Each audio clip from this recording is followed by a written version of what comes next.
All right, Anthony Hartwig here with a coach's corner from Girard Volleyball, the brand new district champions, Coach Phil Walters. Hey, how you doing, Coach? Thanks for coming on talking about it.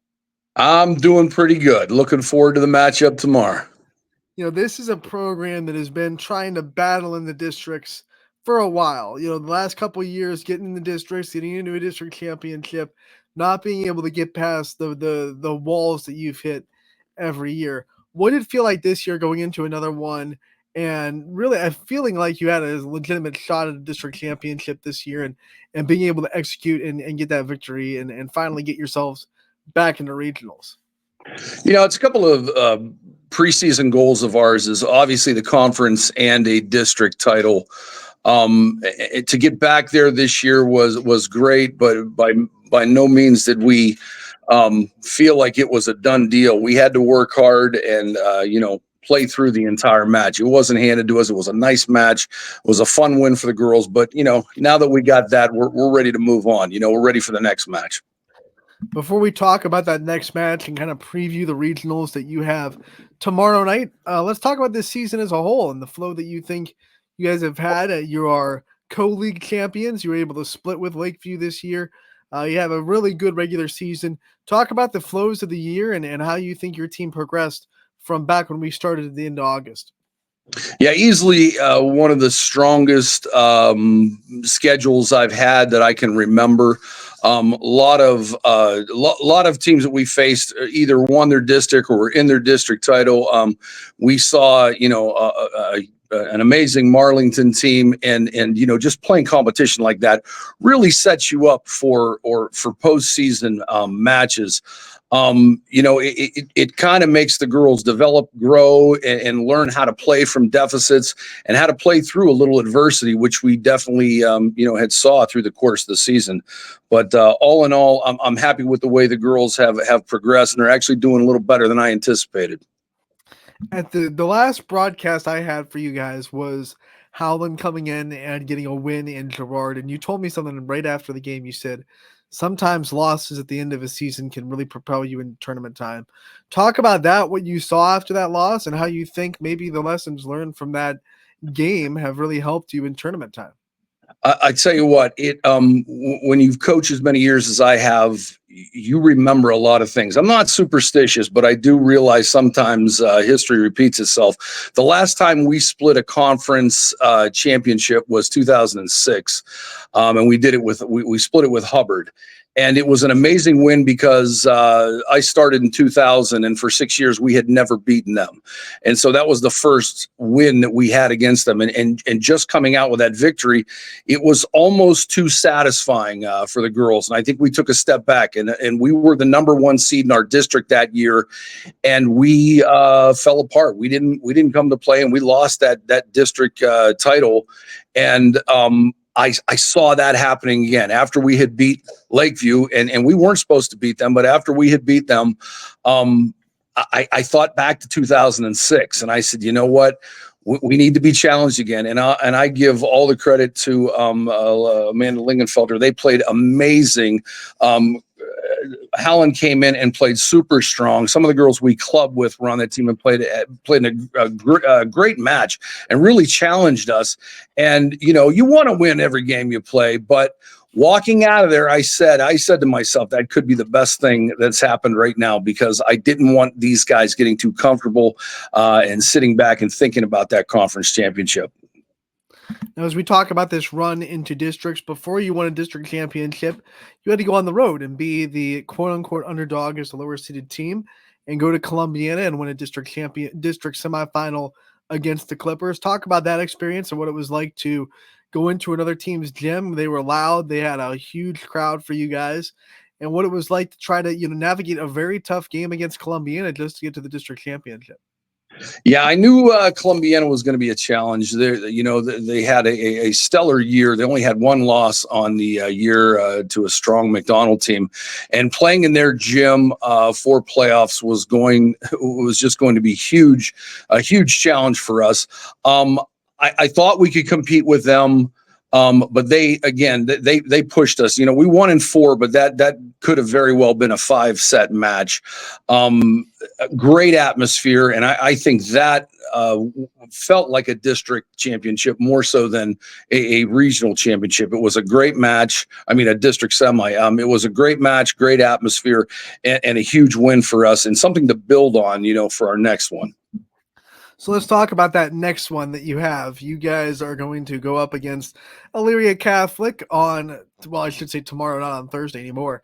Down there in Berkshire High School at the, not the Purple Palace of Barberton, but still some purple in that gym for those fans a that little are bit, kind of sad that Barberton's not the host anymore. But you guys get to go down there, play Elyria Catholic. You are the only early game that YSN teams are playing in throughout the whole region, every division. All of our other teams are 8:00 games. So what are the expectations going into that game, and what are some things that you think have to be done for you guys to get to win?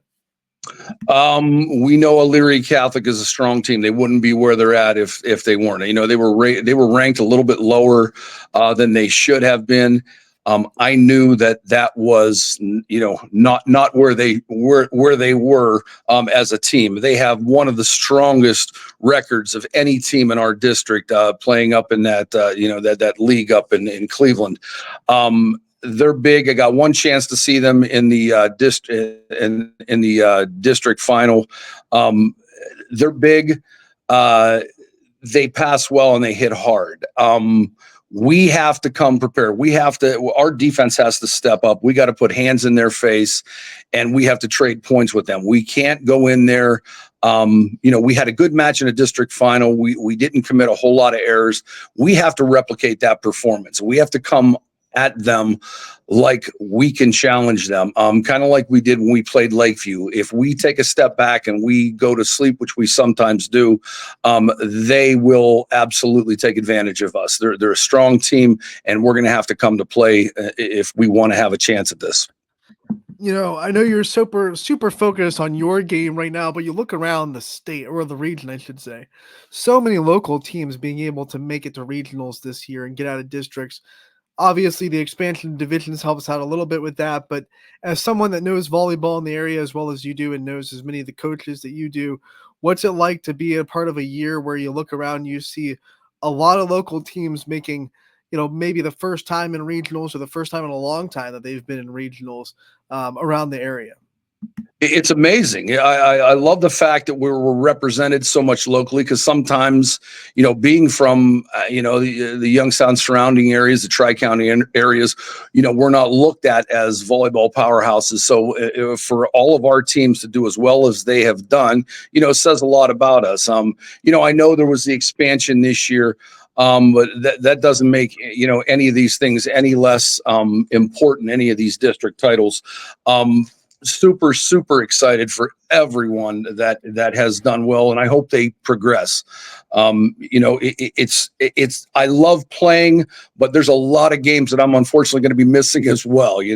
Maybe next year when I'm on the sidelines, I'll be able to take in some more of these matches, but I hope everyone in our area does well this weekend. Correct me if I'm wrong. You talked about your schedule, 5 games this year against teams that are still alive in the regionals, with 2 against Lakeview. And then you have Edgewood, Crestview, Austintown, Fitch in there as well. So your schedule really prepared you for this moment, Coach. Yeah, it did. I've said that before. I think that, you can't forget Marlington. That was, they could beat us every day of the week. I'd play them 22 times, because you learn a lot when you lose. You don't learn anything when you win. You learn when you lose. That type of schedule will prepare anybody for postseason. And let's face it, I've always, professed to the girls that, we have 22 scrimmages. It's not that I don't care about the matches during the season, but you're just getting prepared. And the beautiful thing of our sport is you can go 0-22 and still, make playoffs. Unfortunately, other sports, they have to,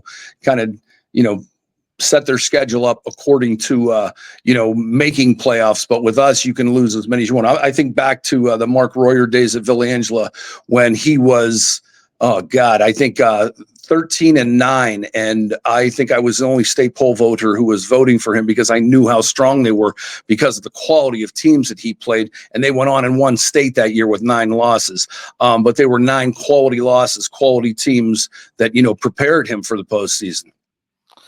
Coach, when you think about the week that you've had to prepare for this is not normal. You usually do not get a week to prepare for one opponent.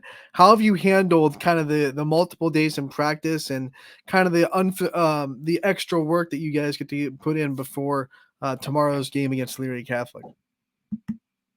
I try to go at them. I hate to say, our season is set up where I go at the girls a little harder in the beginning of the season. I'm a little stronger with my, practices. I work them harder. And then as we start getting, a little bit of flow, I kind of take a step back a little bit. Well, this is different. We had a week off. I kind of had to push them. We were still running wind sprints, and the girls even, couple were like, what are we running for? I'm like, look, we have to go. We have to, you get one chance at this. And if you're not ready to go, it's over. And in a heartbeat, you lose a game, the season's done.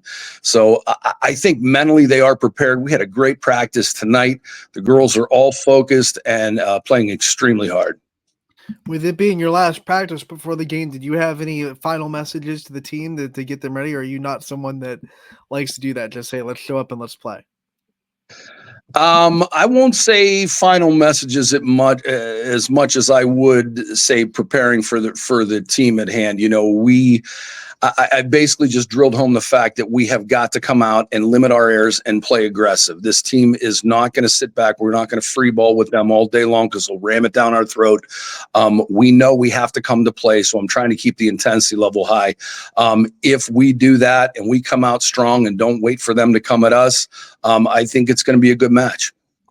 Before we let you go, I want you to talk about your seniors and what they've meant to you in this tournament run.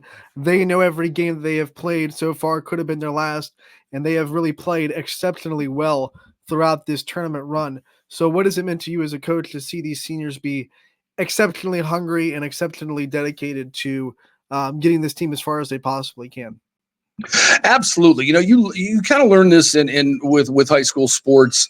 A senior's approach to a game is different, is like no others. There's, underclassmen can't prepare the same way. They don't know what these guys are seeing and what they're going through, knowing that, this could be the last time they step on a court. It makes a difference. And, with Nico Cochran, Alexis Peaton, and Bailey, all 3 of them, they got their mind in a good place right now. And I'm absolutely excited. I really had little to push them. All 3 of them are, they're independent thinkers, and they are highly motivated. And, this is what's carried us along so far.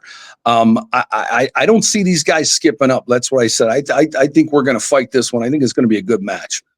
This is your last chance to give the community of Girard a call out to come out to the game tomorrow night in Berkshire. What's your selling point? What's getting people down there on Thursday? Just the fact that, we haven't been in a regional semi, since 2011. It's been a long time.